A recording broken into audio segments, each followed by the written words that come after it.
Party మా పార్టీని ఎవరైనా టచ్ చేసినప్పుడు మేము మాట్లాడక తప్పదు.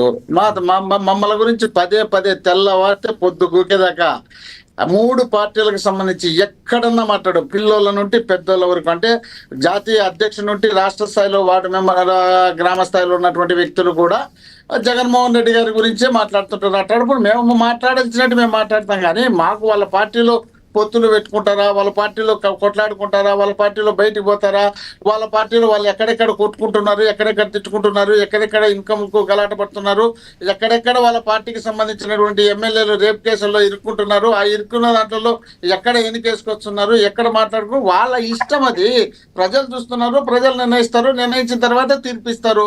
దానికి మాకు వాళ్ళకేం సంబంధం? కాబట్టి వాళ్ళు చెప్పినట్టు, వాళ్ళు అనుకున్నట్టు వైఎస్ఆర్ కాంగ్రెస్ పార్టీ వాళ్ళు కలిసి ఉండకూడదు అనేది జీవితంలో ఎప్పుడు మేము అనుకోలేదు.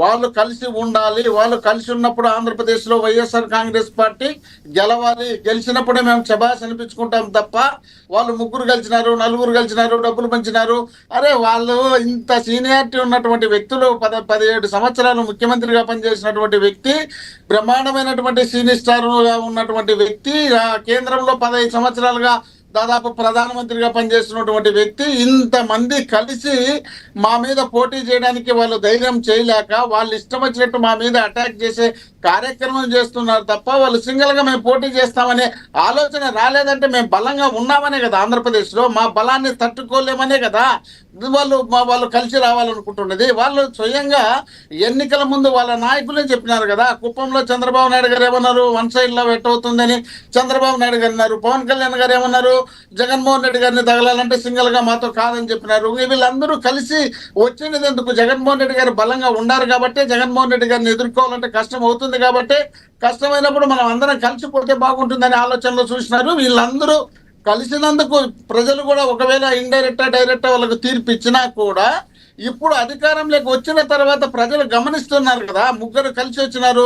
14 నుండి 19 వరకు పవన్ కళ్యాణ్ గారు అధికారాన్ని పంచుకోలేదు కాబట్టి, ఒకవేళ ఇప్పుడు అధికారాన్ని పంచుకుంటున్నారు కాబట్టి ఈ పంచుకున్న తర్వాత ఏమైనా మంచి జరుగుతుందేమనే ఆలోచనలో ప్రజలు కూడా ఆలోచించవచ్చు కాబట్టి, ఆ ఆలోచనకు తగ్గట్టు తీర్పు ఇచ్చినారు కాబట్టి, తీర్పు ఇచ్చిన తర్వాత వీళ్ళ నిర్ణయం ఏ విధంగా ఉందని ప్రజలు గమనించినారు కాబట్టి, గమనించిన తర్వాత వీళ్ళు ఎక్కడ తప్పులు చేసినా ఏ ఒక్క ప్రశ్న చేస్తామన్నటువంటి వ్యక్తి ప్రశ్నించే పరిస్థితిలో లేకపోవడంతో పాటు ఆ తప్పును సపోర్ట్ చేసుకునే పరిస్థితిలో ఉన్నారు కాబట్టి, దీన్ని జనం గమనిస్తున్నారు కాబట్టి, జనం గమనించినప్పుడు జనం తీర్పు ఇస్తారు కాబట్టి, అప్పుడు ఎన్ని పార్టీలు, 3 పార్టీలు కాదు ఇంకా 30 పార్టీలు కలుపుకొని 300 ఛానళ్ళు కలుపుకొని రాష్ట్రం కేంద్రం అందరూ కలిపి వచ్చినా కూడా ఆంధ్రప్రదేశ్లో వీళ్ళకి ఇచ్చే తీర్పు వేరే రకంగా ఉంటుందన్నది వీళ్ళు గమనించుకోవాల్సిన అవసరం ఉంది. గ్రామ స్థాయిలో అంట మేము ఉద్యమాలు చేయలేదు. మోహన్ రెడ్డి గారు మీకు 40% 39% ఓటింగ్ ఉన్నమాట వాస్తవమే, కానీ ఎందుకు ఇంత సీట్ల వేరియేషన్ వచ్చిందంటారు? కాబట్టి మూడో రాజకీయ పార్టీ లేనంత కాలం ఇండివిజువల్గా ఎవరైనా పోటీ చేయొచ్చు. 2 పార్టీలు ఉన్నాయి గతంలో, మీ టీడీపీని, అదే కాంగ్రెస్, అదే ఇప్పుడు మీ వైఎస్ఆర్ కాంగ్రెస్ నేతలందరూ మీలోనే ఉన్నారు కాబట్టి కాంగ్రెస్ అంట. కాకపోతే ఇక్కడ మూడో పార్టీ వచ్చాక కలవకుండా ప్రభుత్వాన్ని ఫామ్ చేసే అవకాశం లేదు కాబట్టే కదా కలిసి వెళ్తున్నారు. వాళ్ళ భావసారూప్యత కలిసింది, మీతో కలవటానికి ఎవరు సిద్ధంగా లేరు, మీరు ఏకంగా మిగిలిపోయారు. ఇలా కూడా అనుకోవచ్చు కదా. ఒక్కసారి ఎప్పుడు మీరు అనొద్దు, వాళ్ళన్నా పర్వాలే, మీరు అనుకోవచ్చు కదా అంటున్నా సార్, ఇది నా వాయిస్ కాదు. వరడే వద్దు. అరే మేము ఇట్లా అన్నామంటే మాకేంది వేరే పార్టీలు కలచడం, మీరేంది ఆ మాట మాట్లాడతారు? మాకు వేరే పార్టీలు కలుపుకుంటే పరిస్థితి ఉండదు. మీరేంది మా దగ్గరికి వచ్చేది, వాళ్ళు రాంది మేము వాళ్ళు మమ్మల్ని ఎవరు పట్టించుకోలేదని మాట ఏం మాటది? క్వశ్చన్ లేదు. ఎటువంటి పరిస్థితుల్లో ఆంధ్రప్రదేశ్లో వైఎస్ఆర్ కాంగ్రెస్ పార్టీ సింగిల్గానే పోటీ చేయాలి, సింగిల్గానే గెలవాలి, సింగిల్గానే పరిపాలన చేయాలి. ఎవరెవరినో పెట్టుకొని ఏదేదో పెట్టుకొని వాడు అక్కడ తంతే ఈడు ఇక్కడ తనిచ్చుకుంటే, వాడు అక్కడ తిడితే వాడు ఇక్కడ తిడితే అవన్నీ భరించుకోవాల్సిన అవసరం లేదు. నాయకత్వం అంటే ఒక సింగిల్గా ఉండాలి. సింగిల్గా ఉంటే ఏదైనా తప్పులు అన్ని భరించుకునే శక్తి నాయకునికే ఉంటుంది. ఇక్కడ 3-4 నాయకులైన ఆ నాయకుని కింద తప్పు చేసి ఈ నాయకుడు మాట్లాడలేడు, ఈ నాయకుని కింద తప్పు చేసి ఆ నాయకుడు మాట్లాడలేదు. వీళ్ళని పెట్టుకొని మాకేం పట్టింది? మాట్లాడతారు. మిమ్మల్ని క్వశ్చన్ అంటే మీకు కోపాలు వచ్చేస్తాయి. ఇంత మెచ్యూరిటీ కలిగిన జగన్మోహన్ రెడ్డి గారికి ఉన్నంత మెచ్యూరిటీ గతంలో రాజశేఖర రెడ్డి గారికి లేదంటారా? ఆయన కూడా అన్ని పార్టీలతో కలిసి వెళ్ళారు కదా. అది కూడా మీ అమాయకత్వమే, అది కూడా మీ అమాయకత్వం. మీరు అమాయకంగా క్వశ్చన్ వేస్తున్నారు. దీన్ని మళ్ళా గుర్తుపెట్టుకోండి.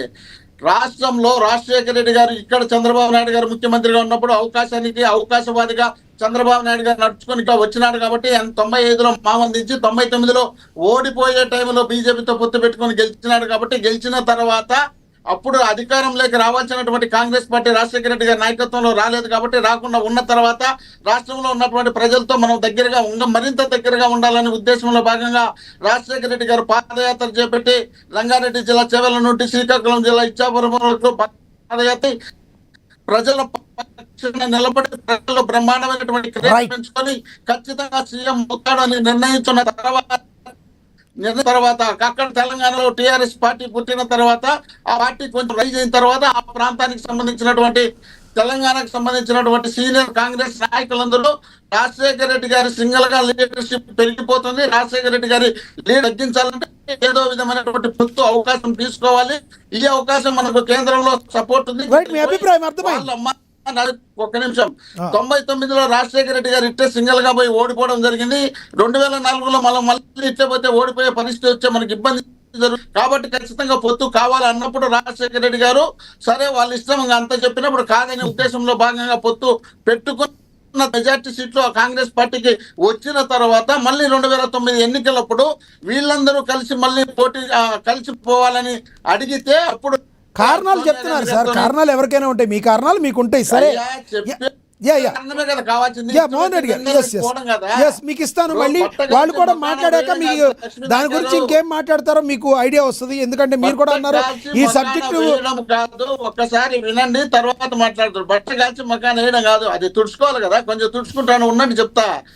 ఆ తర్వాత రాజశేఖర రెడ్డి గారు ఓడిపోయినా నేనే బాధ్యుని, గెలిచినా నేనే బాధ్యుని. 2009లో నేను మాత్రమే సింగిల్ గా వస్తున్నాను.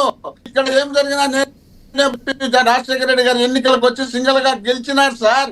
చంద్రబాబు నాయుడు గారు అధికారంలో ఉన్నారు కదా, సింగిల్ గా వచ్చి 17 సార్లు ముఖ్యమంత్రిగా సంవత్సరాలు ముఖ్యమంత్రిగా ఉన్నటువంటి నాయకుడు సింగిల్ గా వచ్చి నిరూపించుకోవాలనే ఆలోచన రావాలి కదా. 2009లో కూడా ఆయన పొత్తు పెట్టుకున్నారనే గుర్తు నాకు.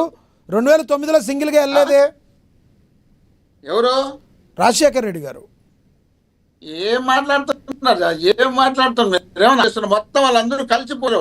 మహాకూటమి అని చెప్పి బ్రహ్మాండంగా రాజశేఖర రెడ్డి గారి మీద ఇంత పెద్ద అభినందనలు వేసి కేంద్రం వరకు పోయి కేంద్రంలో కూడా ప్రచారాలు చేసుకుంటూ వచ్చి ఆంధ్రప్రదేశ్ లో వచ్చి వీళ్ళందరూ కేసీఆర్ తెలంగాణలో ఉన్నటువంటి లీడర్లు, వీళ్ళ కమ్యూనిస్ట్ లీడర్లు వీళ్ళు పోటీ చేసి అక్కడ బౌల్ల పక్కన పడినాక తర్వాత మళ్ళీ రాజశేఖర రెడ్డి గారి అనే ఉద్దేశం వాళ్ళు ఇష్టం వచ్చిన ప్రయత్నాలన్నీ వచ్చి మళ్ళీ రాజశేఖర రెడ్డి గారి జనం దగ్గరికి పోవాలన్న ఏదైనా సింగిల్ గా వస్తేనే ఉంటుంది. పొత్తుల్లో ఉంటే వాళ్ళు ఒకళ్ళ మాట ఒకళ్ళు వినకుండా ప్రజలకు న్యాయం చేయలేరు అంటారు. మీ అభిప్రాయం అర్థమైంది. నేను మళ్ళీ మాట్లాడతాను. ఓకే ఓకే ఓకే నేను మళ్ళీ మాట్లాడతాను మీతో. మనం ఒకసారి పొత్తుల బాలకోటయ్య గారితో మాట్లాడతాం. బాలకోటయ్య గారు ప్లీజ్ రెస్పాండ్ అవ్వండి. రైట్ నాగ్ గారు నమస్తే సార్, చెప్పండి. మీ డిబేట్ లో ఉన్న మిత్రులందరూ కూడా నమస్కారాలు. నమస్తే.